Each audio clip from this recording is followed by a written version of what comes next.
बिघिन हरो गडरा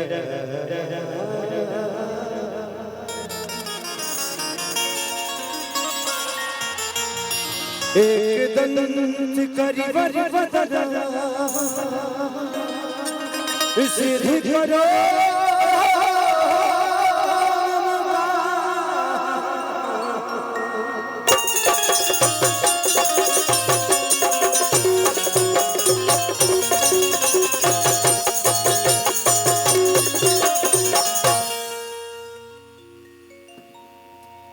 कि बाल तोहार करे झपा कि माँ के ज्योति से नूर उड़ता है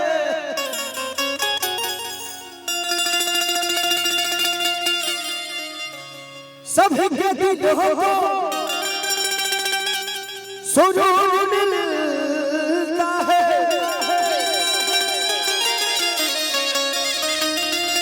कि माँ के दरबार में जो जाए खाली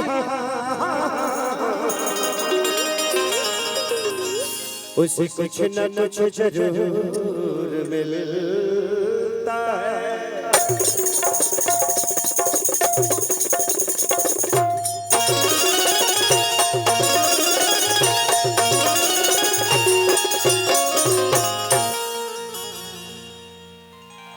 आइए को भजन गाए ऐसे जो हमारा लिखा लगा कि भजन के माहौल बने 22 तारीख के राम जी ले ओकरा बाद राम के चर्चे बंद हो गए खाली 22 तारीख तक ले आई रहल फिर निकल गइले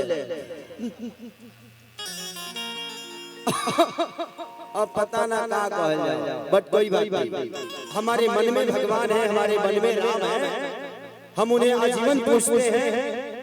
भगवान अयोध्या में 22 को ही नहीं मुझे लगता है कि धरती जब से उत्पन्न हुई है तब से हमारे दिल और हमारे दिमाग में भगवान बसे हुए हैं।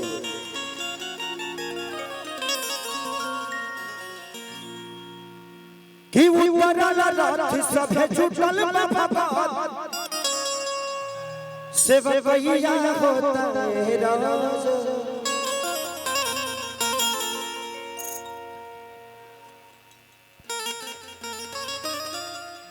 बैठा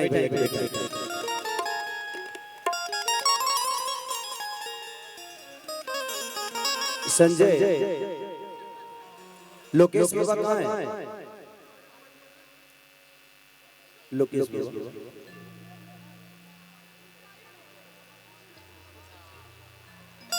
लोकेश बाबा को बुला लो और भैया को बुला लो।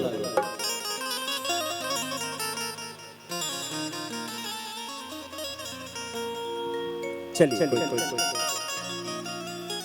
बैठा दीजिए बबली भैया को बैठाइए ना कहीं। हरि की उतरल रात सभे जुटल बाबा सेवकैया होता राज कि नवमी नदिया चढ़े लोग जागेला माइके लागल ए राजा जी 1 2 3 4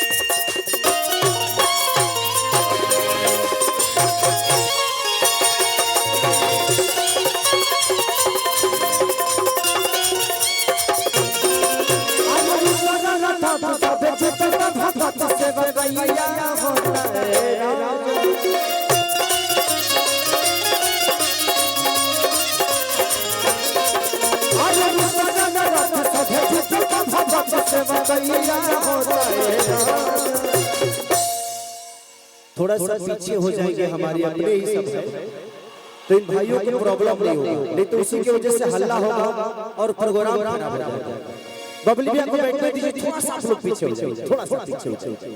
सब लोग अपने हैं, किसी को हम बोल नहीं सकते, इसलिए कह रहा हूँ किसी को प्रॉब्लम ना हो। हम किसी के शादी में आए हैं, उसका शादी बनाने के लिए, और उसमें भी बहन की शादी कि नवमी नदिया चढ़े लोग जागेला, और उसमें भी ऐसे आदमी के बहन की शादी में जिनके जीवन में विवाद कभी हटा ही नहीं। शुरुआत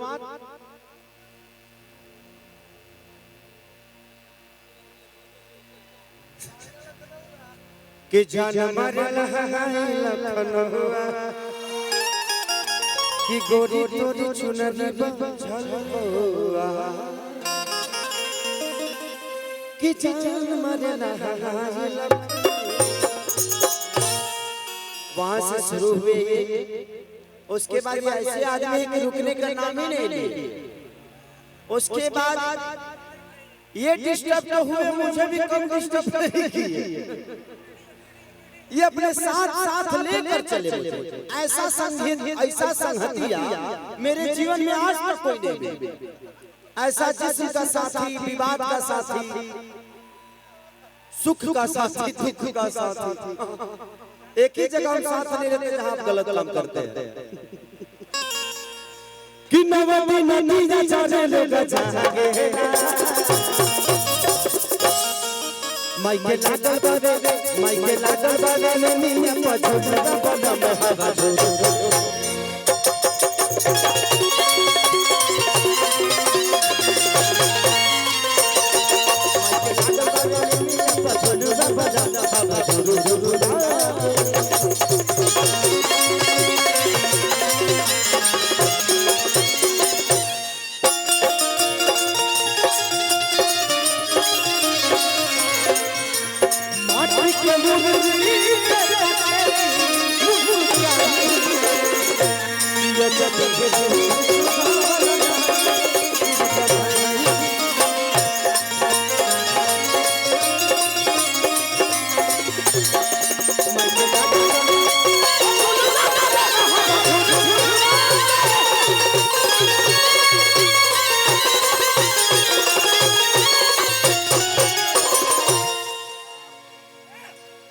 कि देख चटैया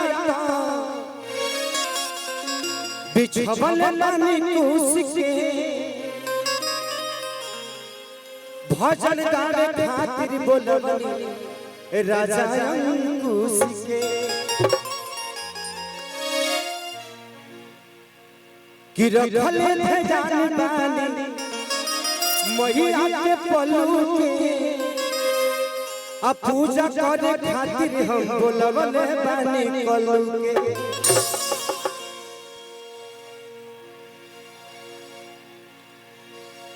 कि टुन रंजीत जहिले माई के भजन गावेला, आ सोना सिंह आई बड़ी अलग सगावेला। कि दरबार से सते हुन भागेला, माइके लागल बारे, माइके लागल बारे, माइके लागल बारे मिया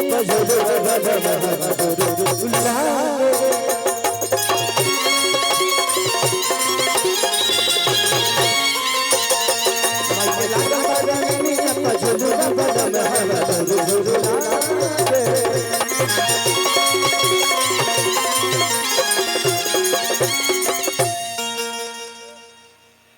आप लोग थोड़ा सा साइड हो जाइए।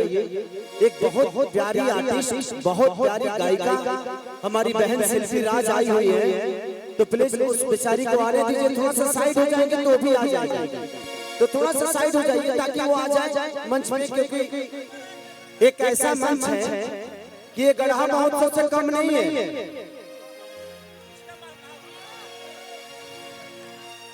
ये गढ़ा महोत्सव से कम नहीं है। आज का दिन जो है ये हम सबके लिए गढ़ा महोत्सव की तरह। इतने सारे आर्टिस्ट एक साथ एक मंच पे बहुत कम आते हैं। जैसे कि हमारे गोपाल भैया ऐसा कारनामा कर पाते हैं क्योंकि उनका सम्मान हर आदमी करता है। अगर हम उनके गढ़ा महोत्सव में नहीं आ पाते हैं तो टाइम की वजह से हमारे पास वक्त नहीं होता, लेकिन वक्त होता है तो हम कोशिश करते हैं कि वैसे फंक्शन का हम हिस्सा बने। तो ये गढ़ा महोत्सव की तरह एक कार्यक्रम है और हमारे बहन की शादी, तो हम आज गाने के लिए नहीं बल्कि आप लोगों से मोहब्बत करने के लिए आए हैं। और मुझे लगता है कि कोई कलाकार यहाँ गाने के लिए नहीं, प्रोग्राम का पैसा लेकर नहीं आया, कुछ चंदा देकर आया है।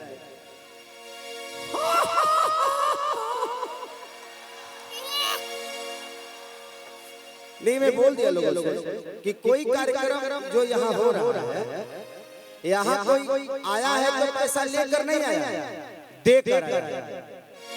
प्यार, मोहब्बत, सम्मान ये पैसे से ऊपर है बाबा, आप नहीं समझ पाएंगे, आपके बस की बात की बात कि बाबा जगदीश माई के अलग चले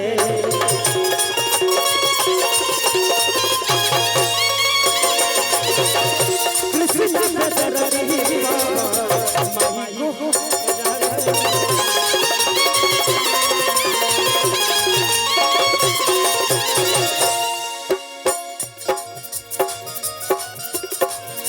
बाबा जगदीश बाबा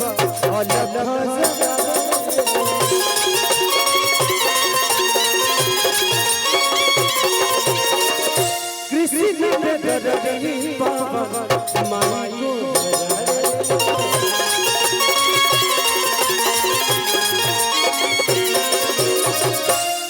को तो सारी रात भर माई लगे जागेला। बाबा हमारा गाना कोनो याद ना रहा है, ए जी सब बनेला जौन हो ए जी बन जाई, खाली मुखड़ा भरो के बा ओकरा बाद सब ठोके बा कि माई खातिर खेसरिया जागेला। तो माई के लागल बारे, माई के लागल बारे, माई के लागल बारे, झुरु झुरु ना